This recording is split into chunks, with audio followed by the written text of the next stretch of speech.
ప్రభుత్వ ప్రైవేట్ హాస్పిటళ్లకు ఉన్న తేడా తెలియదు అనుకుని సాధారణ ప్రజలకు తెలియదా? పీపీపీ అంటే అది కాదు, మరి ఏంటి అంటే నిర్వహణ ప్రైవేట్ అంట. నిర్వహణ ప్రైవేట్ వాడు డబ్బులు తీసుకొచ్చి ఊరికనే ఇస్తాడా? అంటే ఇప్పుడు నీ దగ్గర డబ్బులు లేవంటివి, డబ్బులు వాడు పెడతాడంట, నువ్వు డబ్బులు పెట్టేవాడు ఎవడన్నా లాభం కోసం పెడతాడా? సరే తీసుకోండి అని దానం చేస్తాడా? దానం చేసేటట్టయితే ఇంకా ఆడేందుకు సార్ ఇక్కడ ఆ పేరు పెట్టు. పీపీపీ విషయంలో లోకేష్ గారు చెప్పిన వ్యాఖ్యలను ఒక రకంగా పరిగణలో తీసుకుంటే ఆయన అన్నది ఏంటి, ఇప్పుడు రోడ్లు వేస్తున్నాం పీపీపీ విధానంలో, విమానాశ్రయాలు కడుతున్నాం పీపీపీ విధానంలో, అది ఎలా చేస్తాం ఇలాగే చేస్తాం, ఇక్కడ ఆస్తులు అంటే స్థలాలు ఏమి వాళ్ళ పేరు మీద రిజిస్ట్రేషన్ చేయట్లేదు, వాళ్ళకేం దారాదత్తం చేసేయట్లేదు, అలాంటప్పుడు ఎందుకు ఎంత రాద్ధాంతం అని అంటే ఆయన ఎయిర్పోర్ట్ తీసేసుకోమనండి, వెనక్కి తీసేసుకోమనండి. ఎయిర్పోర్ట్లో ఎయిర్పోర్ట్ ఒళ్ళు బలిసిన వాళ్ళు వెళ్తున్నారు లేదా ఎగువ మధ్య తరగతి వెళ్తున్నారు కాబట్టి తెలియట్లా. ప్రతి విమానం టికెట్ మీద ఉంటుంది.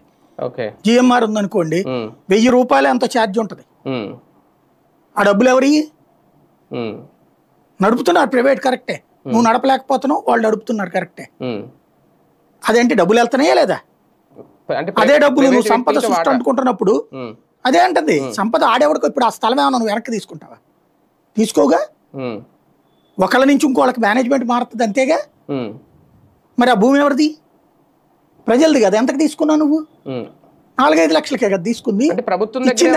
భూమి అది నేను అనేది అదే అనేది ప్రభుత్వం తీసుకుంటుందా అని అడుగుతున్నా. ఇప్పుడు 100 ఏళ్ళకు ఎంతకో లీజుకి మొన్న 99 వయసు. మరి 100 ఏళ్ల తర్వాత నువ్వు బతుకుంటావు, నేను బతుకుంటానా?